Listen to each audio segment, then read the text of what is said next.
"If you can dance this waltz," she said, swirling the champagne in her glass with a smirk sharp enough to draw blood, "I'll marry you." The room fell silent, as if the chandeliers above had sucked every ounce of breath from the air. Leighton Hall had never seen a scandal, at least not one that wasn't swept under Persian rugs and polished marble. But tonight it would remember. Aurora Leighton, 38, stood at the center of the grand ballroom draped in midnight blue velvet and diamond disdain. Behind her, 100 of Manhattan's elite froze mid-sip, their laughter curling into awkward stillness like smoke losing momentum. Her voice had carried across the gilded space with perfect theatrical precision because Aurora never did anything accidentally.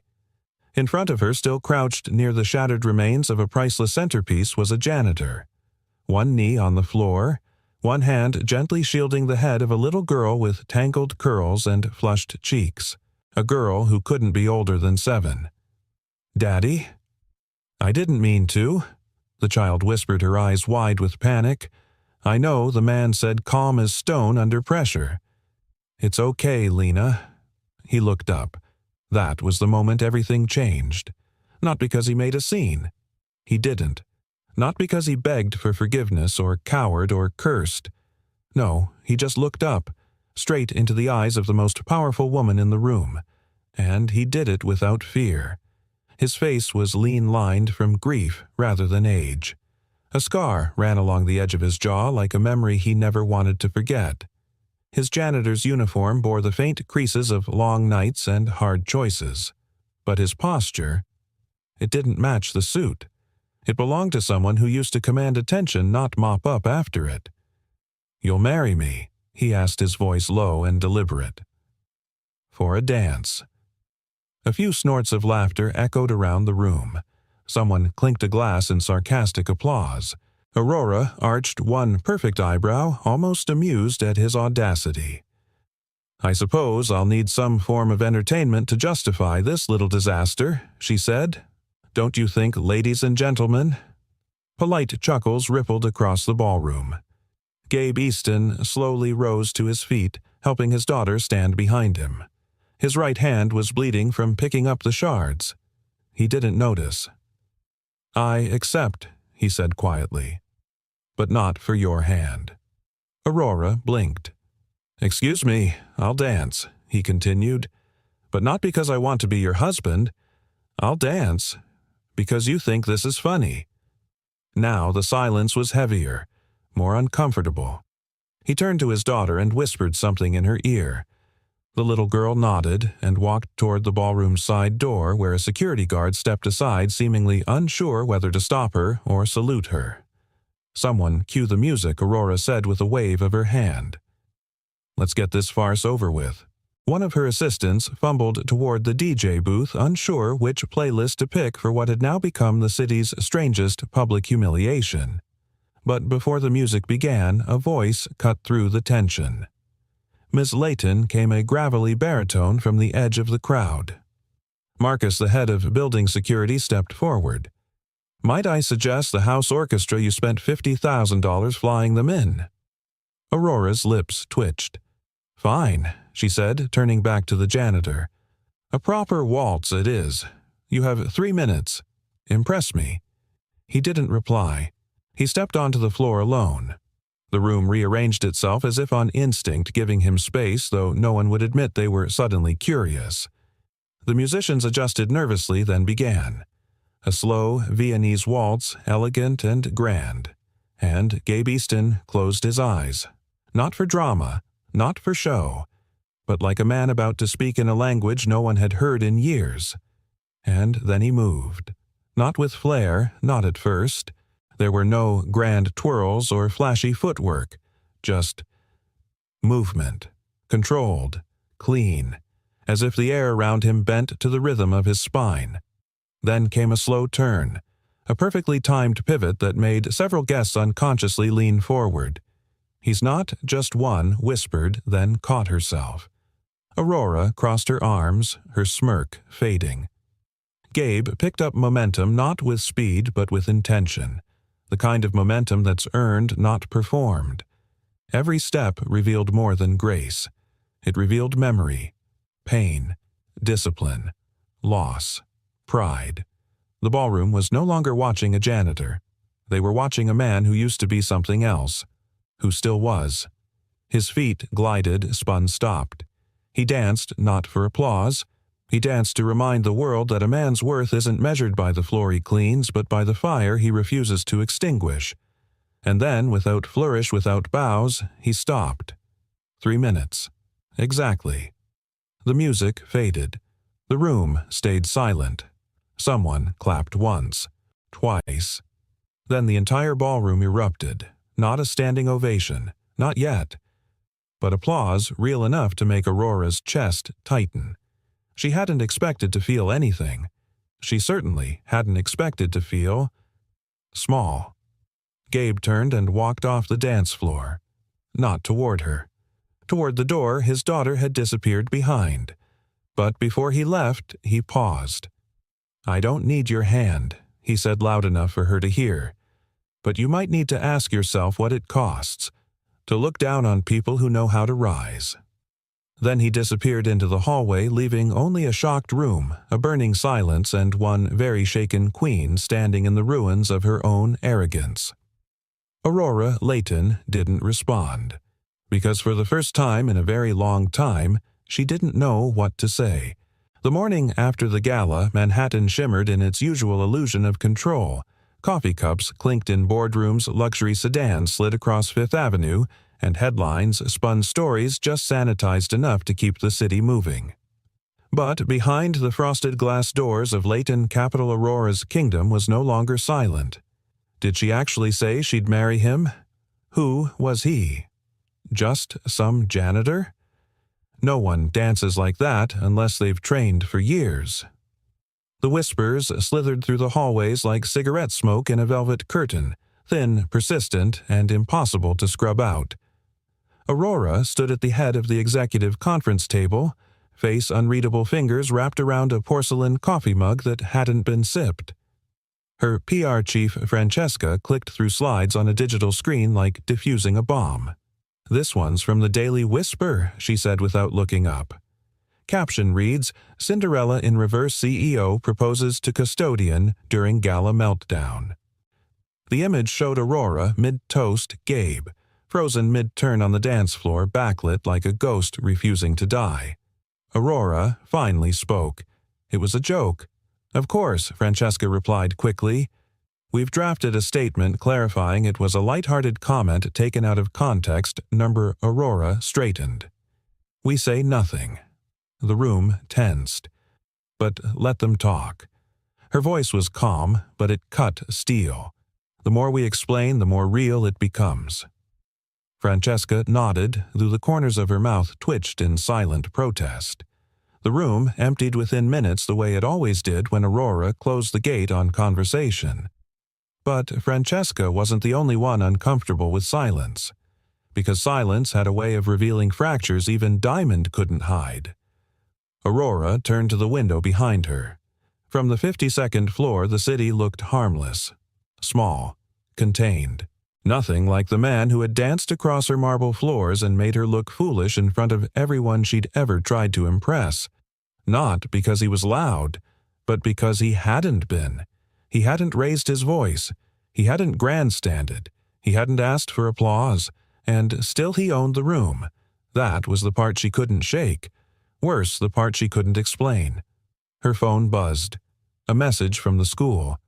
Lena Easton was involved in a minor incident today. No injuries, but please speak with her father. Some students made inappropriate comments regarding last night's event. Aurora stared at the screen. Lena Easton. So that was the girl's name. She remembered the way the child had clung to her father's leg cheeks, flushed eyes wide, not with shame, but with worry. Not for herself, but for him. It had unsettled her more than she wanted to admit. The children at those events were usually accessories. Stiff dresses, forced smiles, monogrammed shoes. But that little girl had clutched a drawing, a sketch of the gala hall in messy crayon lines with stick figures dancing in the center. One of them had a mop in his hand. And still he danced. She could see it now, even without closing her eyes. The grace, the stillness, the way he held the air like it had betrayed him once and he'd never forgotten. That evening, the janitor's closet smelled like bleach-wet cement and secrets. Gabe Easton stood in the center of the room, mop in one hand, sweat on his brow from the day's rounds. He moved slowly, rhythmically, letting the push and pull of muscle memory soothe what words could not. Lena sat on an overturned bucket, arms crossed, cheeks puffed with injustice.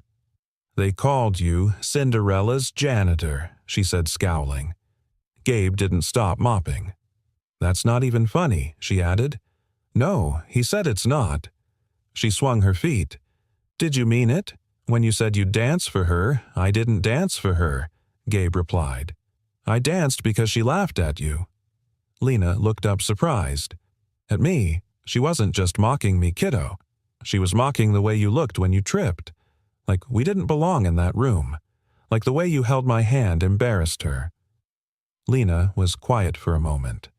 "I liked that room," she said. It was shiny. Gabe finally stopped leaning on the mop like an old soldier might on his rifle. It was built to make people like us feel small. "But you made it look small," Lena whispered. Gabe chuckled. "Then maybe we got our message across." Across the building, on the security monitor in his office, Marcus had watched the entire exchange from the hallway camera feed. He leaned back in his chair, rubbing the bridge of his nose. "Son of a gun," he muttered. "Still got it." The man had seen things in his 20 years working security in Manhattan's high towers. CEOs cheating on their wives, politicians stealing art interns, having breakdowns in stairwells. But he'd never seen someone make a ballroom full of billionaires hold their breath. He picked up an old newspaper clipping from a locked drawer. Yellowed, folded and refolded until the edges curled like secrets. Gabriel Easton Broadway's brightest flame. He had watched him once at the Majestic Theater years ago, with his wife Elena front row. That man hadn't just danced. He'd told stories with his body made people weep without words. Until the accident. Until the press said he was done. Marcus shook his head. Press never did know what they were talking about. Meanwhile, Aurora was still staring at her phone, an unsent message blinking on screen. "Mr. Easton, I owe you an apology." She deleted it, typed again. "If you'd be willing to meet," deleted. Typed again, paused. Instead, she stood, grabbed her coat, and headed for the freight elevator. 20 minutes later, she stood outside the janitor's locker room, staring at the name taped to the door. G. Easton. Her knuckles hovered an inch from the wood. She wasn't used to asking anything from anyone. But something about the way the girl had looked at him like he was her whole world made her hesitate. Aurora Layton, the woman who had outnegotiated Silicon Valley giants, couldn't bring herself to knock on a janitor's door. And for the first time in her adult life, she felt like the one who didn't belong. No one ever teaches you how to search for someone you once humiliated. Aurora sat alone in her penthouse office that night long after the lights of Layton Tower had dimmed. Her shoes were off, her hair slightly unpinned, but her poise remained an armor that had never cracked, until now. She scrolled absently through her tablet, pretending to review investor briefings, but her mind wasn't on quarterly earnings. It was stuck on a name, a pair of eyes, a dance that had unspooled something tightly wound inside her for years. Gabrielle Easton, a name she hadn't spoken aloud yet, but tonight she would. She opened her browser, typed Gabrielle Easton Dancer. The screen took a breath, then loaded. There it was. Broadway's brightest flame, snuffed out too soon. The tragedy of Gabe and Elena Easton. She clicked. The article was dated 15 years ago. A glossy black-and-white photo filled the screen, Gabe mid-lift his arms, effortlessly supporting a woman in a flowing white dress. Both were airborne, both impossibly elegant. The caption read, Gabe and Elena Easton perform Winter's Requiem in their final public duet December 18, 2010. Aurora stared. She knew that piece. She'd seen it performed before, years ago, She hadn't realized the man on stage then and the janitor now were the same person. Back then, Gabe Easton had been a rising star acclaimed for blending raw emotion with technical perfection. A dancer who didn't perform to impress. He danced to confess. And Elena, his wife, had been just as magnetic. A choreographer, a muse, a partner in every sense. Aurora kept reading. After a benefit gala for pediatric cancer, the couple was struck by a drunk driver on the FDR Drive. Elena Easton died at the scene. Gabe Easton was hospitalized in critical condition. Doctors initially believed he would never walk again. Her fingers trembled on the glass. There was no follow-up. No interview. No public comeback. The man had disappeared. Until now. Aurora leaned back, eyes burning. 15 years, she whispered. What did we do to him? She remembered now barely Elena's name on a rehearsal list from decades past. A conflict, a fallout, something small at the time, meaningless even. Aurora had insisted on the lead role. Elena had walked. But now the past had a face, and a daughter, and a pair of eyes that hadn't flinched when she mocked him. The next morning, Gabe was back on duty before sunrise. That's how he liked it. Before the suits arrived. Before the elevators filled with perfume and pretense. Just him, the silence, and the quiet ritual of making a place clean even when the world around him wasn't. He didn't notice the figure at the far end of the corridor until he reached the 10th floor. Aurora, in heels again. This time without the smirk. I thought CEOs didn't take the freight elevator, he said without looking at her. I thought janitors didn't read architectural blueprints, she replied. But I've seen your handwriting on the service routes. You reorganized the emergency exit plan. He paused. Wasn't safe before. Exactly.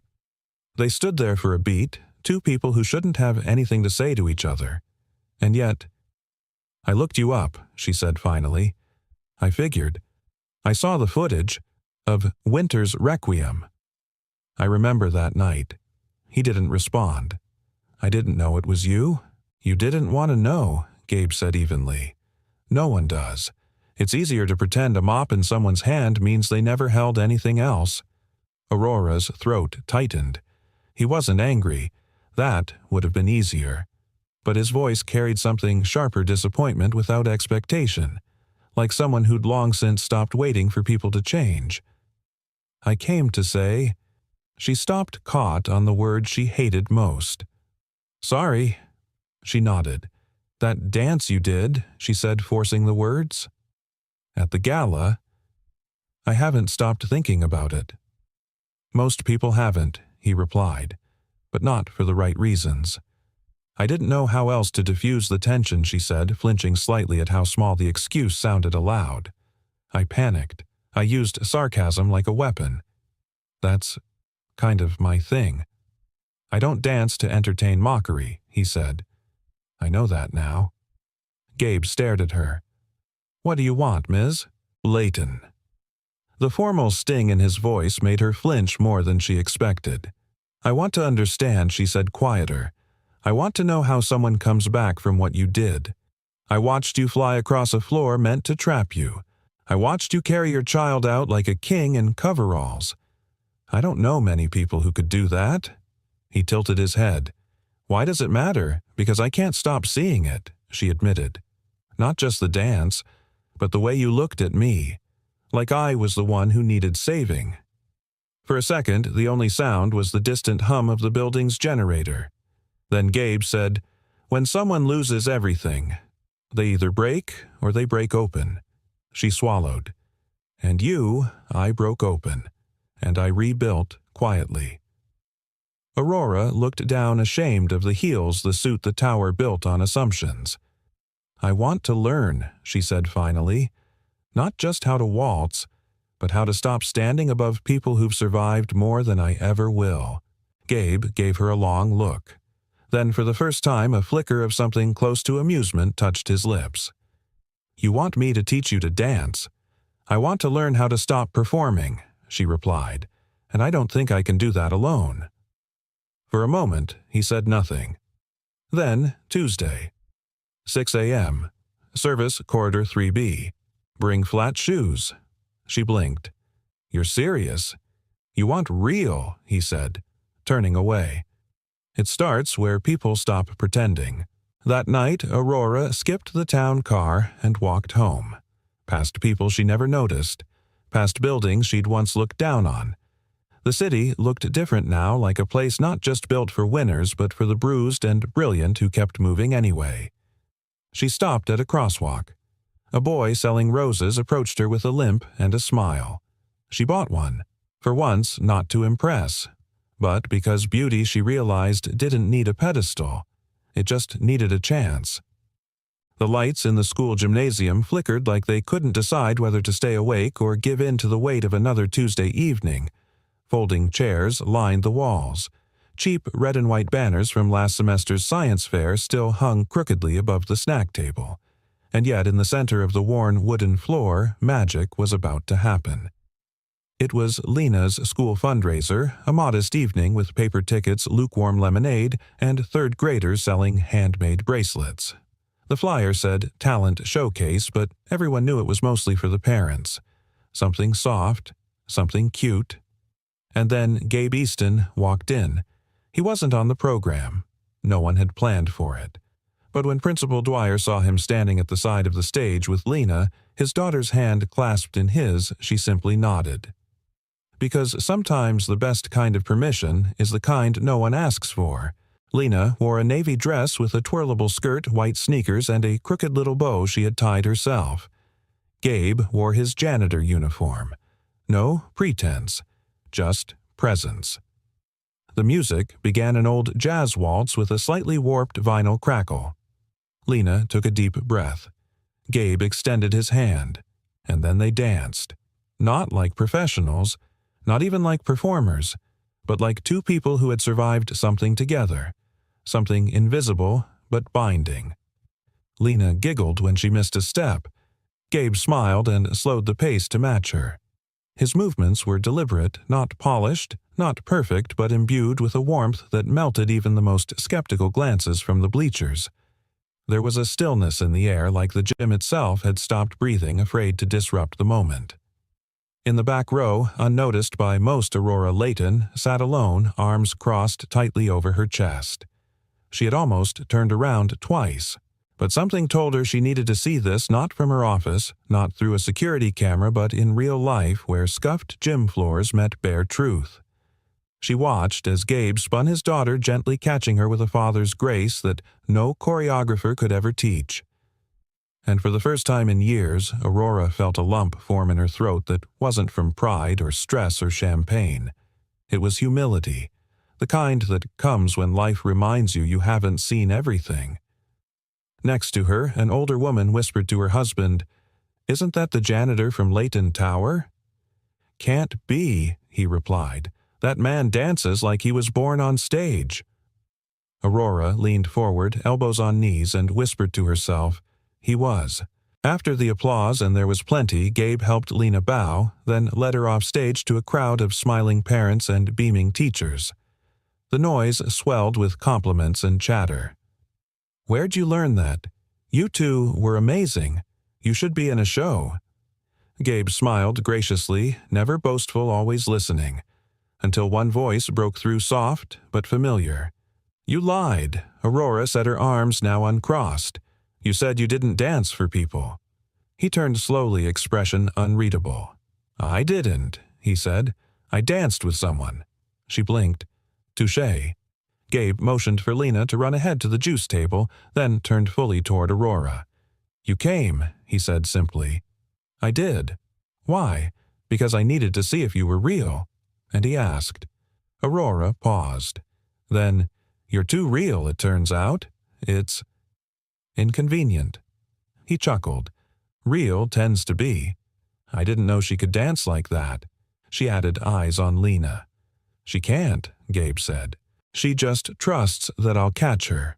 That line hit her harder than she let on. Trust. It had been a long time since anyone had said that word to her without expecting a contract, a contingency, or a witness. "I never had that," Aurora murmured more to herself than to him. Gabe nodded. It's never too late. A pause.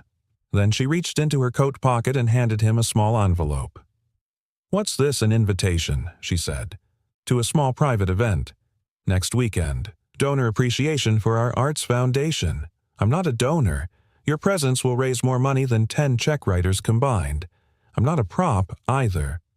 Aurora raised an eyebrow. You think I'd invite you to be a spectacle? I think you don't know what you're inviting yet. She smiled. Then teach me. That silence between them. It wasn't awkward anymore. It was earned. The night wind was soft as Gabe walked Lena home under the glow of street lamps. She skipped ahead, humming the melody from their dance, unaware of the heavy thoughts pulling at her father's shoulders. "Daddy?" she asked without looking back. "Yeah, baby. Why did the Miss Aurora come?" Gabe hesitated, because she needed to remember something, like what that even tall towers get lonely. Lena stopped, looked up at him. "Will you dance with her too?" Gabe looked down at his daughter's innocent face, her trust in the world still whole. "If she ever learns to hear the music," he said softly, "maybe I will." Back at her high-rise apartment, Aurora stood in front of her mirror, removed her earrings, wiped off her makeup. But instead of climbing into bed, she went to her bookshelf, found an old DVD marked Winter's Requiem, and slid it into the player.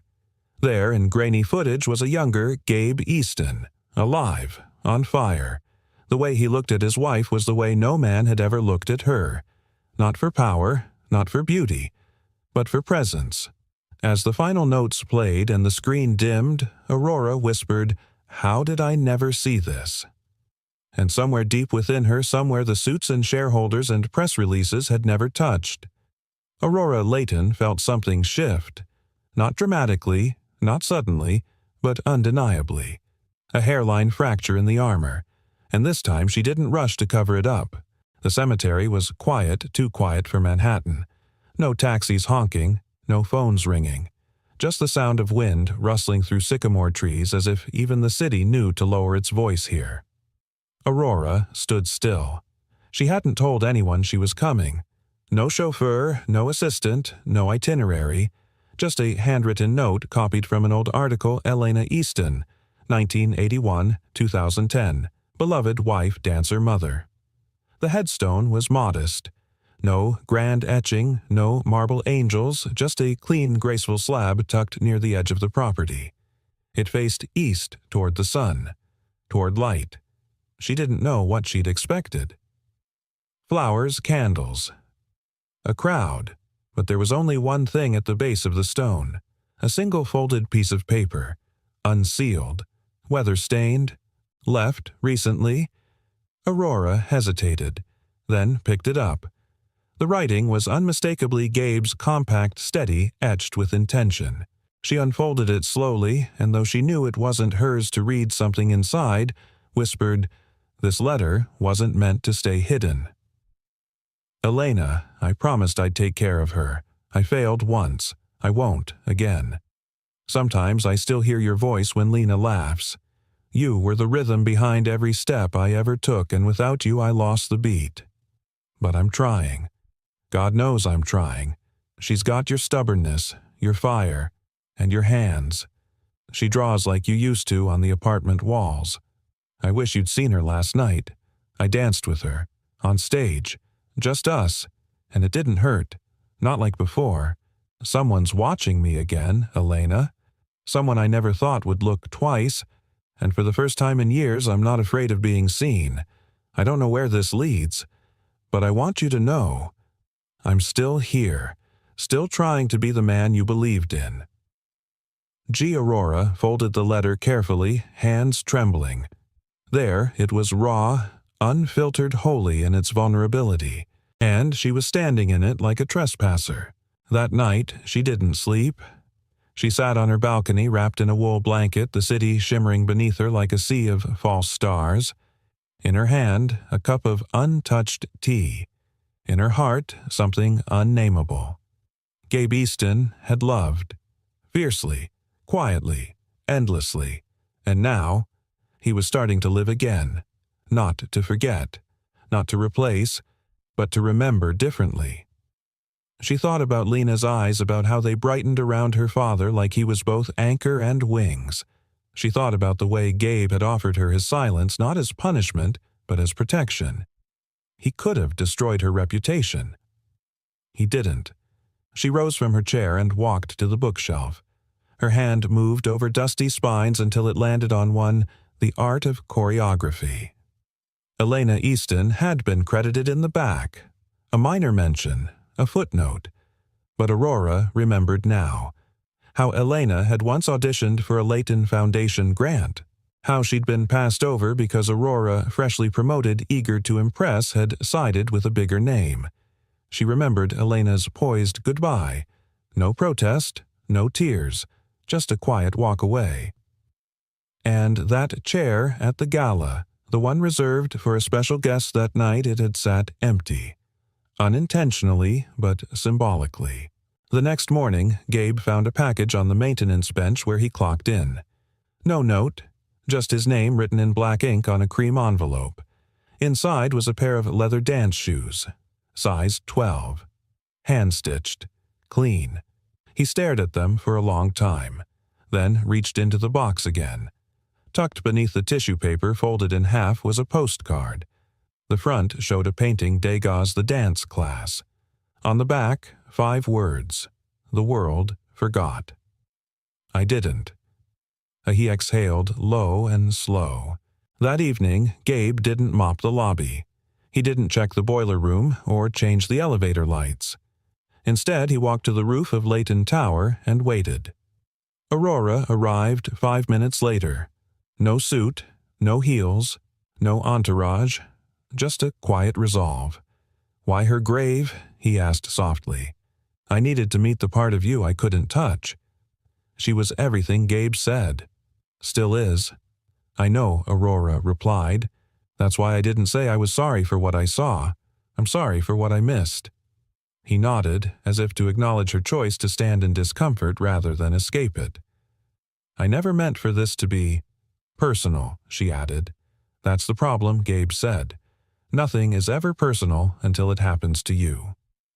They stood in silence, the city sprawling beneath them like a broken promise. Then she asked, Do you still dance for her? He smiled faintly. Every time. Then teach me, she whispered. He looked at her. You want to dance? He asked. I want to understand, she corrected. I want to move through something, instead of around it.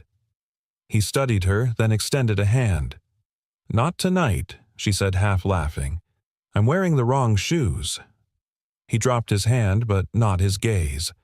Next week, Tuesday. Same time, she nodded. Bring sneakers, he added. Flat ones you can fall in. That night, Aurora wrote her first letter in 15 years. To no one in particular. Sometimes the people we hurt the most are the ones we didn't see coming. Not because they were hiding, but because we were looking the wrong way. I thought power came from having the tallest view. But maybe real power is choosing who you see when you look down. She folded the letter, placed it in her nightstand, and turned off the lamp. And, for the first time in a long, long time, Aurora Layton slept without armor. Left foot forward. Right foot follows. Don't think, just feel. Aurora furrowed her brow, glaring at the scuffed floor of the service corridor as if it had personally offended her. Her black sneakers squeaked awkwardly with every step. This is ridiculous, she muttered. Only if you're trying to look graceful, Gabe replied, arms folded, leaning against the utility sink like he had all the time in the world. I am trying to look graceful. There's your first mistake.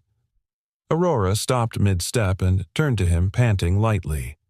You didn't tell me it would be this humiliating. Gabe gave a small shrug. You asked me to teach you how to move through something, not perform for it. Healing's messy. So is learning. She wiped sweat from her brow with the sleeve of her sweatshirt. What's the difference between dancing and performing anyway? Performing is when the world is watching, Gabe said. Dancing is when you finally stop caring if it is. For a moment, the corridor was quiet. Then Aurora stepped forward again this time, slower, listening, really listening to the echo of her own feet against the concrete. "Better," Gabe said. "Still stiff, but better." She smirked. "You make a terrible motivational speaker." "I'm not here to motivate you," he said. "I'm here to witness you." The words landed harder than he probably intended, because that's what she'd spent her whole life chasing, wasn't it, witness? Recognition. Eyes on her not just for power, but for proof she existed. And yet, here in a fluorescent-lit hallway covered in dust and paint scuffs, she felt more seen than in any boardroom she'd ever conquered. The next morning, she arrived early. Gabe was already there, stretching quietly, a Bluetooth speaker beside him, playing soft instrumental jazz. "You're early," he said without turning. "I wanted to try something," she said. "Something I read about in a book once." Gabe glanced at her. "Oh." She took a deep breath. "I brought a blindfold." That made him pause. "I want to stop seeing myself the way the world sees me," she explained. "Maybe if I can't see it at all, I'll learn to feel something real." Gabe didn't smile, but something softened in his posture. "All right," he said. "Let's try." He tied the blindfold gently behind her head, checking that it wasn't too tight. "Ready?" he asked. "No," she said honestly. "Good." He placed his hands on her shoulders. "You're safe. I won't let you fall." And she believed him. They started slow. His voice guided her steps. His hands corrected her frame. With every sway, every turn, she felt less like a CEO learning to dance and more like a woman remembering how to be. Minutes passed, maybe more. Time bent. Her heartbeat became the metronome.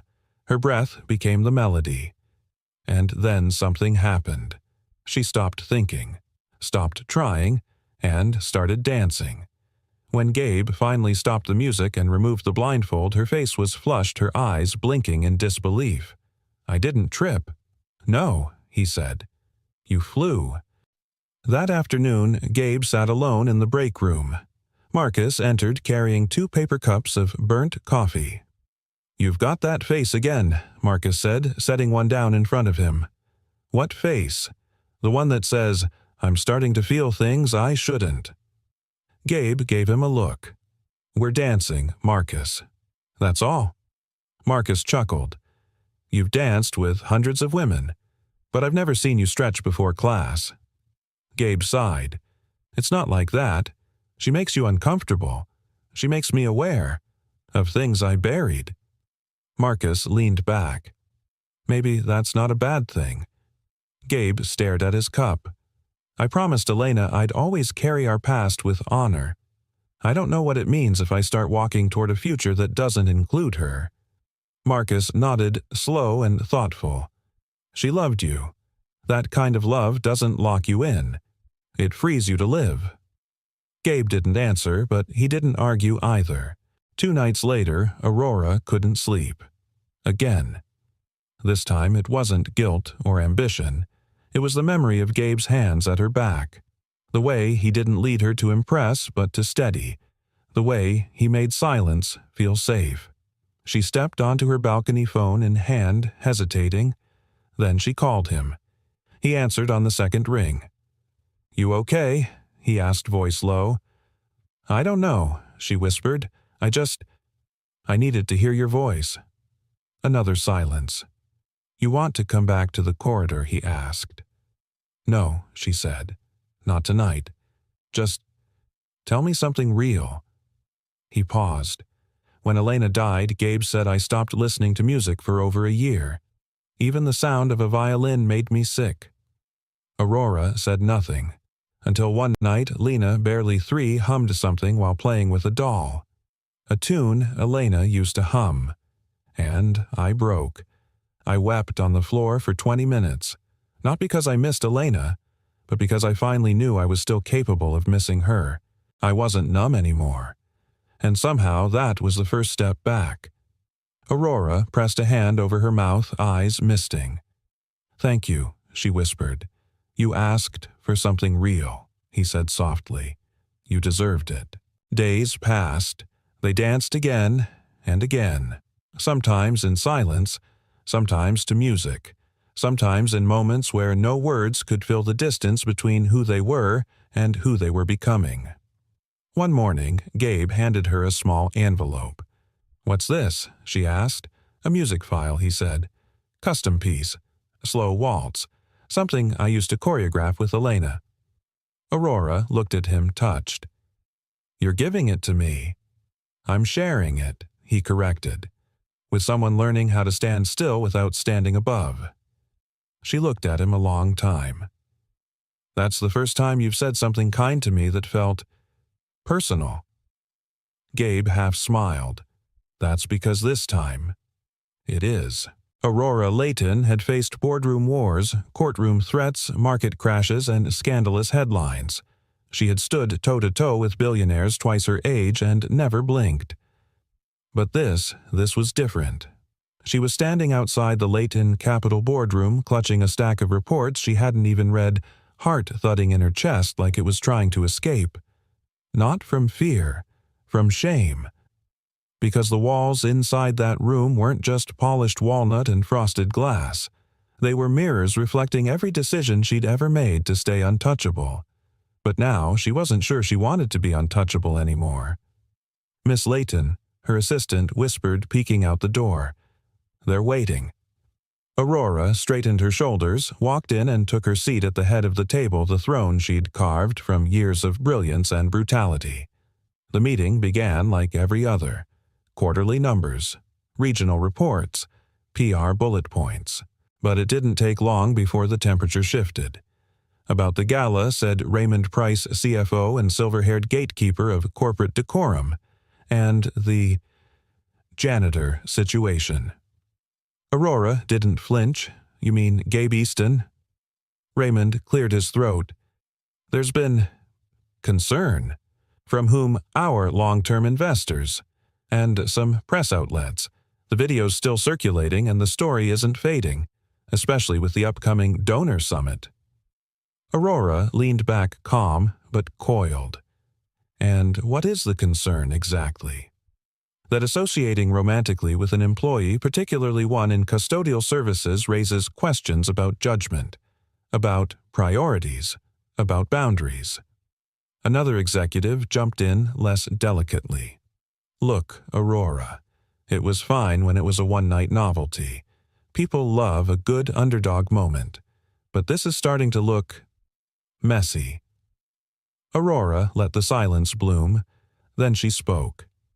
"Do you know what's actually messy?" she said, voice velvet over glass, pretending that dignity is tied to salary, that art belongs only to the elite, that the people cleaning our floors are somehow less human than the ones speaking from this table. A few heads turned. "Let me be very clear," she continued. "Gabe Easton is not a scandal. He's the only thing that reminded me I still have a soul. And if you find that threatening, maybe it's not him you should be worried about." Raymond's jaw tightened. "No one is questioning your integrity, Aurora." She stared him down. "Yes, you are. But I'm done apologizing for choosing connection over curation. I built this empire on vision. You don't get to tell me who I'm allowed to be moved by." The room held its breath. Then, quietly, one woman, Samantha Lynn, head of philanthropic outreach, offered a rare smile. "Thank you," she said, "for reminding us that humanity isn't bad PR." Aurora gave a small nod. "This meeting is over." And with that, she stood, gathered her things, and walked out. But not before saying the words that would echo through every corner of that glass tower. "If a man who scrubs your floors can make you feel more seen than the people in your inner circle, maybe the problem isn't him. Maybe it's your circle." Gabe was changing a flickering light bulb in the lobby when Aurora found him. She didn't say a word, just stood there watching him from across the marble. Her eyes were still fierce, but now they glimmered with something else. Respect. Maybe something more. He looked down from the stepladder. "Let me guess," he said. "You lit a few fires?" She crossed her arms. "I may have scorched a few egos." He chuckled. "Good. Do you ever get tired of being underestimated? She asked. Gabe stepped down from the ladder and handed the old bulb to her. No, he said. I get tired of pretending it doesn't hurt. She held the bulb carefully. I told the board about you, she said. Not just that I respect you, but that I'm not ashamed of being moved by you. That couldn't have been easy. It wasn't supposed to be. He paused, then said, What do you want from me, Aurora? The question wasn't accusatory. It was careful, honest. I don't know, she admitted, but I know I want to keep showing up, in the places that aren't made for people like me to be real. He nodded slowly. Then we'll start there. That night, Gabe stood in the courtyard outside his apartment watching Lena draw chalk spirals across the pavement. She looked up at him. You look sad, happy. That's about right, he said. Is it about the lady? Yeah. Do you like her? Gabe crouched next to his daughter. I like who I am when I'm around her, he said. That's even more important. Lena tilted her head. Is that what love is? Sometimes, he said. Love isn't always fireworks, baby. Sometimes it's quiet, like breathing, like finding your own rhythm after you thought you lost it. She smiled and returned to her chalk. You should dance with her again. I might, he said, watching the stars blink on one by one. If she keeps showing up. The next morning, Aurora received a small envelope at her office. No name, no card, just a folded sheet of paper and a pressed wildflower. The note read, Some dances don't need music. They just need truth. Tuesday, 6 a.m. If you're still willing to fall without fear. She smiled, and for the first time in a long time she packed flats without shame. Don't forget. Dad, we need to leave early. You promised you'd help me pick a dress. Lena grinned, standing on her tiptoes as she packed her crayons into a small drawstring bag. You're the one dancing in front of everybody, but I have to look nice too. Gabe smiled as he knelt down beside her, tucking a loose strand of hair behind her ear. I'd never let my favorite girl show up underdressed, he said. Tonight's going to be special. She beamed. Outside the courtyard buzzed with quiet anticipation. Flyers for Dance for Dignity fluttered on cafe windows and posters bearing a simple sketch of two silhouetted dancers, one adult, one child, hung at crosswalks. It wasn't glamorous, but it felt honest, real, human, exactly what Aurora had envisioned. Inside Leighton Tower, the rehearsal space had been converted into a modest but elegant venue. Folding chairs, soft lights strung across exposed beams, and a floor cleared for something more powerful than elegance truth. This was their dance. A week earlier, Aurora had approached Gabe not as a CEO, but as a woman who had been changed and wanted to give back. Let's do something that makes people stop. And look again, she'd said. Let's show them that dignity doesn't wear a suit. So the benefit was born Dance for Dignity, an event honoring artists who had fallen through the cracks, single parents, former dancers, janitors with stories. And Gabe had said yes. But now, the cracks were widening again. It started with a headline. CEO in custodial love affair, Leighton legacy at risk. Then another. Sleeping with the help Aurora Leighton's gala stunt sparks corporate backlash. By the time the 10th article hit the finance blogs, the board was calling again. Aurora sat alone in her office, hands trembling over her keyboard, watching Lena's drawing pinned to the wall, a stick figure in a red dress holding hands with her father. In a rare moment of vulnerability, she called her mentor Caroline Marsh, a retired CEO known for both her brilliance and brutality. Do you regret it? Aurora asked. Ever choosing your name over your heart? Caroline was silent for a beat. No, she said finally. But I do regret not knowing the difference. Those words haunted Aurora for hours. By the time sunset fell, she had made her choice. Gabe arrived early, dressed in a pressed white shirt holding Lena's hand. She wore a navy blue dress with silver stars stitched along the hem. The auditorium was almost full. Community members, old dance friends, even some former donors had shown up eager to see the janitor who danced like grief and hope lived in the same heartbeat. But Aurora wasn't there. The stage remained empty. The lights dimmed once then again. A volunteer stepped up to whisper something in Gabe's ear. His shoulders dropped. His hands, once steady, tightened into reluctant fists. "What's wrong?" Lena asked, looking up at him with big, innocent eyes. Gabe knelt down.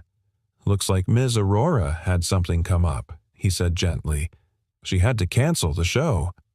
Lena blinked. "But we practiced." "I know. We invited everyone." "I know." She looked at the crowded room, then back at the empty stage. "Are we still going to dance?" Gabe paused, then looked around. People were beginning to shift uncomfortably in their chairs. The buzz had dimmed. The energy was faltering. Then he stood and took his daughter's hand. "Yeah," he said, "we're gonna dance, even if no one's watching." There was no announcer, no spotlight, no cue. Just the hush of a crowd unsure of what to expect, and then the quiet, certain steps of a man and his daughter walking to the center of the room. He nodded toward the sound booth. A waltz began to play, slow, haunting, filled with aching tenderness. Gabe took Lena's hand and led her gently, deliberately through the steps. Not Broadway perfect, but soul perfect. And then something remarkable happened. The silence turned into stillness, stillness into reverence. Phones came out not to mock, but to remember, to capture the raw, unscripted truth of a janitor spinning his daughter beneath strings of fairy lights as if dignity had never needed an audience. And the room, once skeptical, once snide, began to clap. Soft at first, then louder, then standing. Someone whispered, "I haven't cried in years." Another, "He's telling a story without saying a word." By the time the song ended, Lena had her arms around her father's neck. "You were amazing," she whispered. Gabe smiled. "So were you." Across town, Aurora sat alone in her car just outside the venue. She hadn't been able to go in. She'd told herself it was for Lena that the gossip could hurt the girl more than anyone, that stepping aside was protecting her. But in truth, she was scared. Scared of what love would cost her if she chose it for once instead of negotiating it. Then her phone buzzed. A text from Samantha Lynn. "You should see this." Attached was a video. 30 seconds and Aurora was already crying. Not the elegant, composed tears of boardroom remorse, but the messy, vulnerable ones of someone who realized she had failed the only person who never asked her to be anyone else. She watched Gabe lift his daughter. Watched the way he danced like the world didn't owe him anything but he'd still give it grace. And she whispered aloud to no one but herself, "I was afraid of a scandal, and I missed a miracle." That night, Gabe tucked Lena into bed. The lights were off, but she asked him anyway, "Do you think she saw?"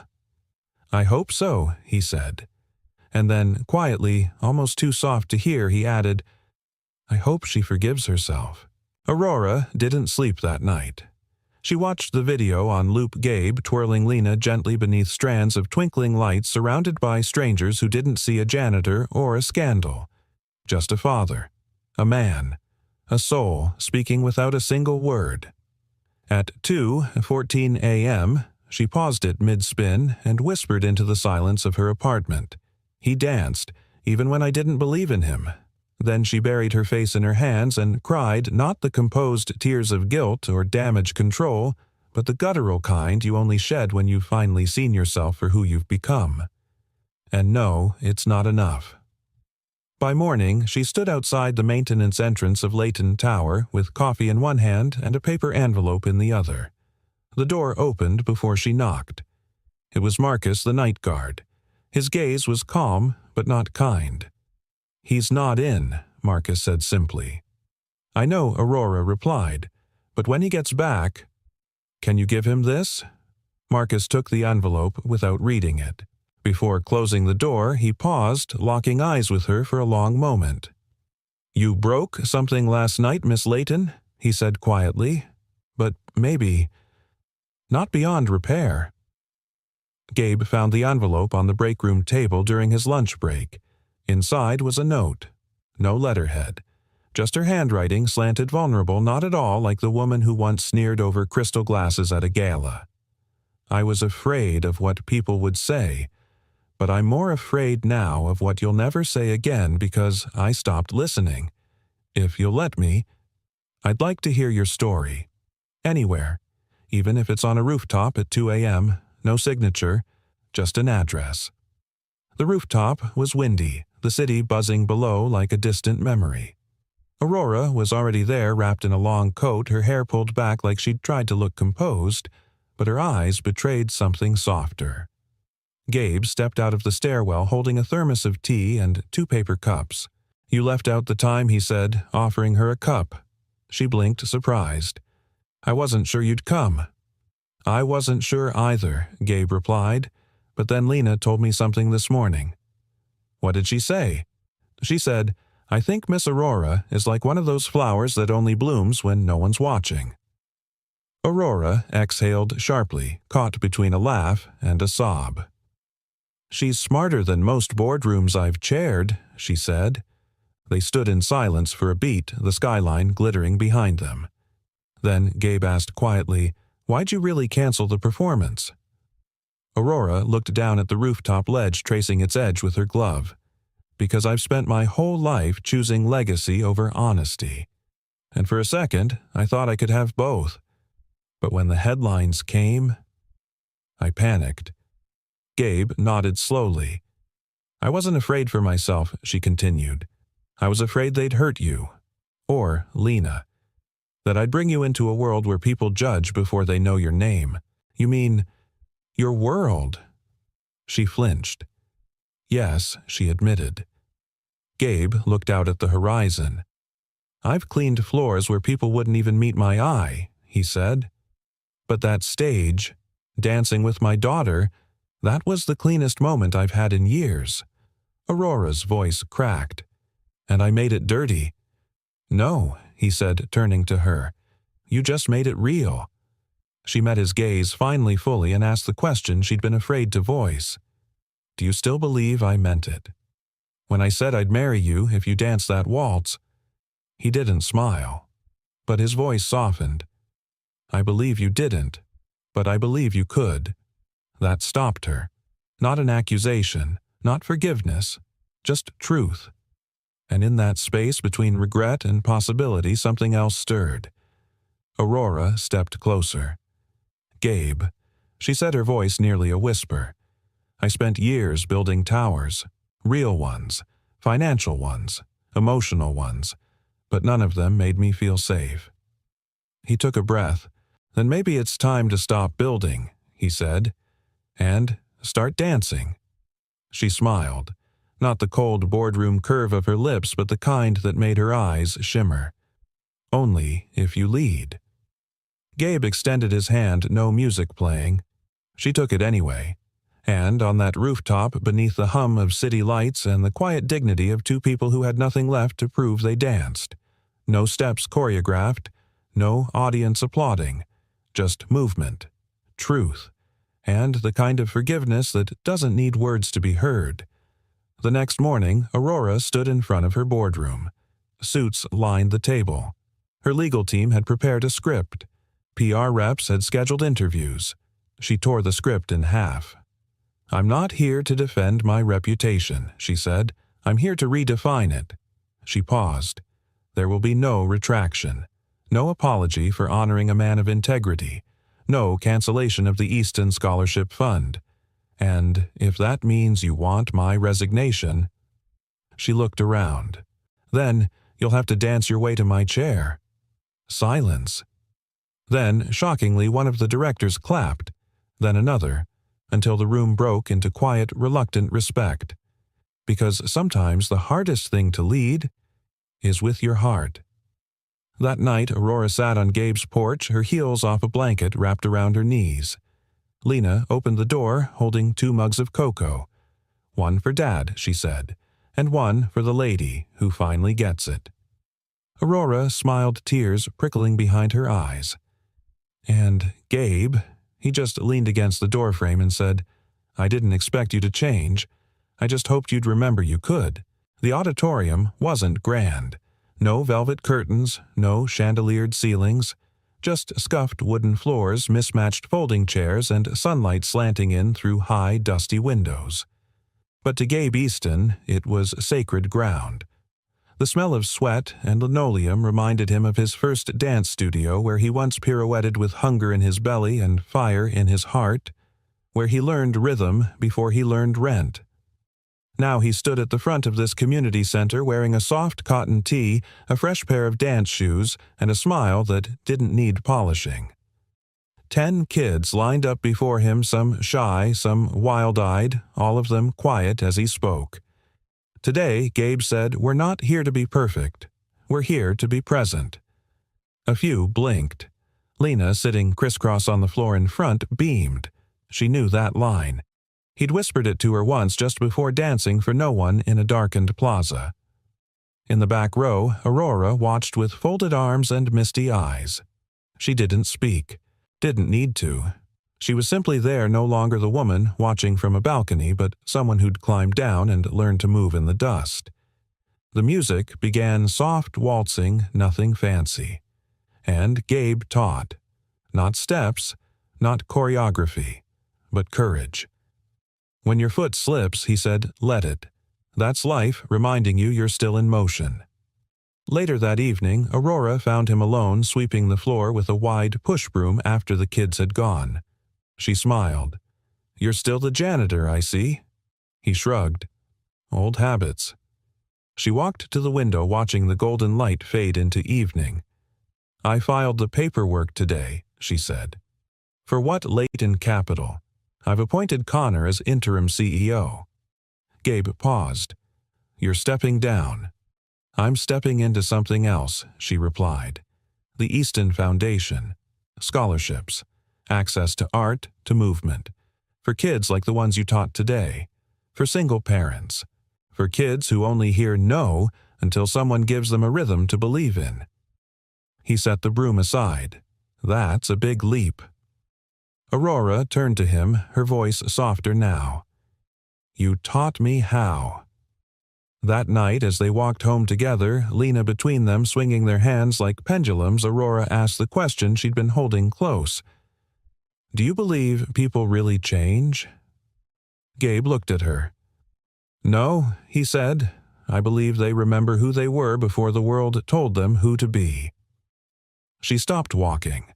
That line hit her harder than she expected. Lena tilted her head. "Is that what happened to you, Miss Aurora?" Aurora kneeled so they were eye level. "It is," she said. "I forgot the music. Your dad helped me hear it again." Lena grinned. "He does that." Then very seriously she added, "But you helped him too. He doesn't mop the same anymore." Gabe laughed a low, honest sound. "What does that mean?" "It means Lena said he dances when he sweeps now." The next morning, as if the world had quietly conspired in their favor, a letter arrived. Handwritten, from a woman in Brooklyn who had seen the viral clip of Gabe and Lena dancing on the empty stage. She ran a school for children with trauma. "Would Mr. Easton consider teaching our kids?" it read. "They've forgotten how to move without fear." Gabe stared at the letter for a long time, then folded it and placed it inside a worn envelope already bulging with similar requests. "You're building something," Aurora said from across the table. "Something quiet," he replied. She nodded. "And powerful," she added. That evening, Lena curled up on the couch beside Aurora while Gabe cooked dinner. The smell of rosemary and garlic filled the modest apartment. The kitchen light flickered slightly, a reminder of simpler living. Aurora smoothed Lena's hair. "Can I ask you something?" Lena whispered. "Of course. Do you love my dad?" The room stilled. Aurora looked toward the kitchen, saw Gabe humming to himself as he stirred the pot. Then back at Lena. "Love," she said. "Choosing her words carefully isn't just how you feel about someone. It's how you hold their story." Lena blinked. "What does that mean?" "It means I would never step on the things that make him who he is. His grief, his hope, his silence, his strength. Lena smiled. Then, "Yeah, you love him." Aurora leaned her forehead against Lena's. "Yes, kiddo, I do." Later that night, when the dishes were washed and the city outside had fallen quiet, Gabe and Aurora stood on the fire escape sharing a mug of tea. "You could have had any man," Gabe murmured. Aurora smiled. "I had every man.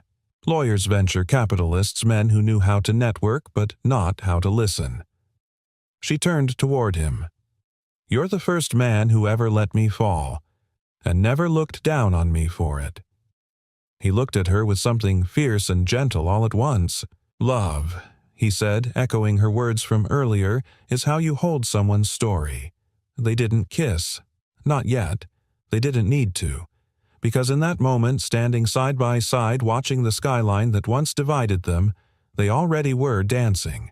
The ballroom was never meant to be a stage. It had once hosted quarterly investor briefings and sterile networking events with champagne flutes and conversations no one remembered.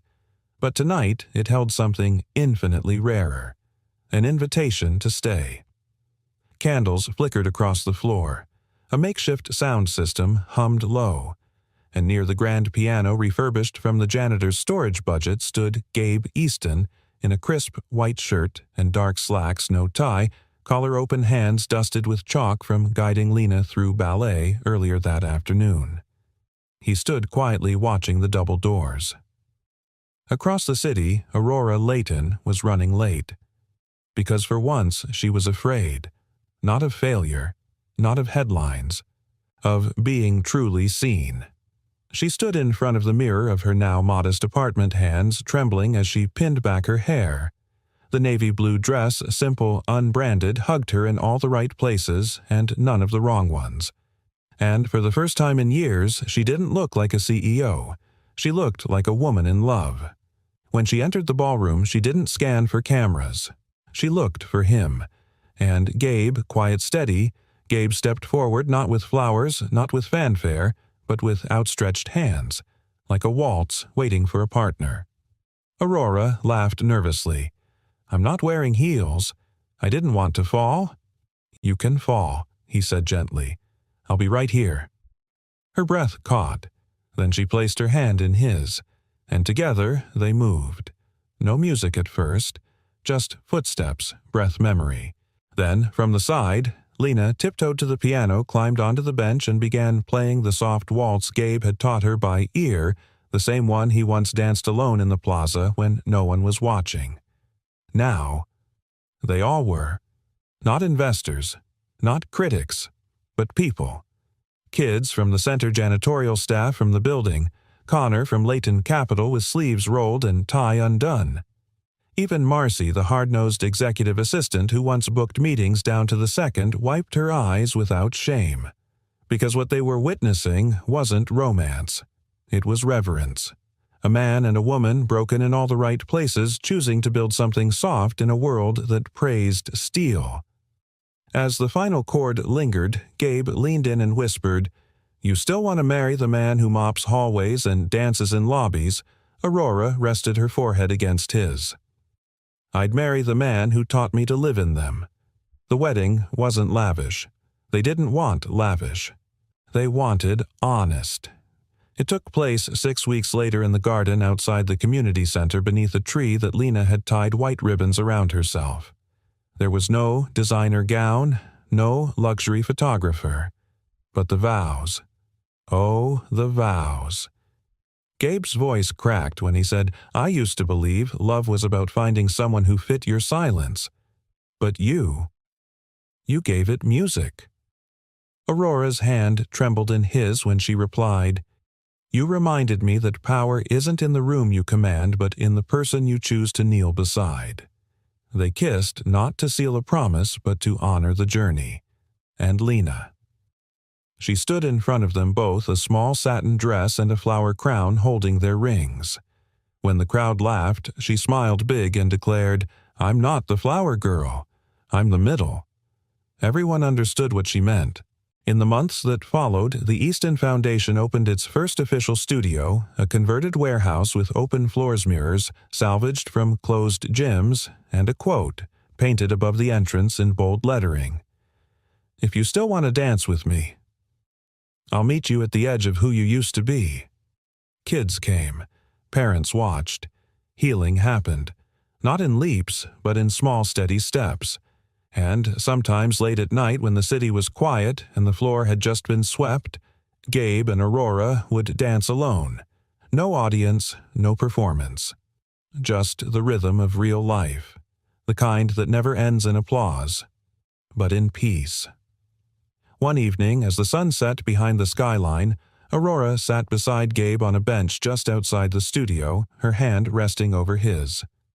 "Do you ever miss it?" she asked. "The suits, the spotlight." He thought for a long moment. Then he said, "Sometimes I miss being invisible, but I'd never go back to being unseen." She nodded. "I used to think love had to be earned. And now I know," she said, "real love is what remains when there's nothing left to prove." He kissed her temple. Lena ran up holding a sketch pad. "I drew us," she beamed. The drawing was childlike stick figures, a dress, a mop, a piano, a giant heart above them all. It wasn't perfect, but it was true, and sometimes that's more than enough. So if you ever walk by that small studio on the edge of the city and you hear the faint notes of a waltz drifting through the air, know this: once a woman who thought she didn't need anyone said, "If you can dance this waltz, I'll marry you." And a man who used to mop floors in silence danced, not to prove her wrong, but to remind her what it felt like to be loved right. And somehow, in all that rhythm and all that ruin, they found their way home, together, and just like that. Two strangers from two different worlds, one with polished heels, the other with scuffed work boots, found each other not in perfection, but in persistence, not in fairy tales, but in quiet waltzes when no one was watching. Because sometimes love doesn't announce itself. It just shows up, in the middle of the mess, and says, "If you still want to dance, I'm still here. Now I'd love to know, where in the world are you watching this from? Drop your city or country in the comments. I read everyone. If this story touched you, if it made you pause, smile, or maybe even tear up, don't forget to subscribe for more stories like this. Stories of hope, healing, and the unexpected ways we find each other. Thank you from the bottom of my heart for spending your time with us. Until the next story, stay kind, stay brave, and never stop dancing.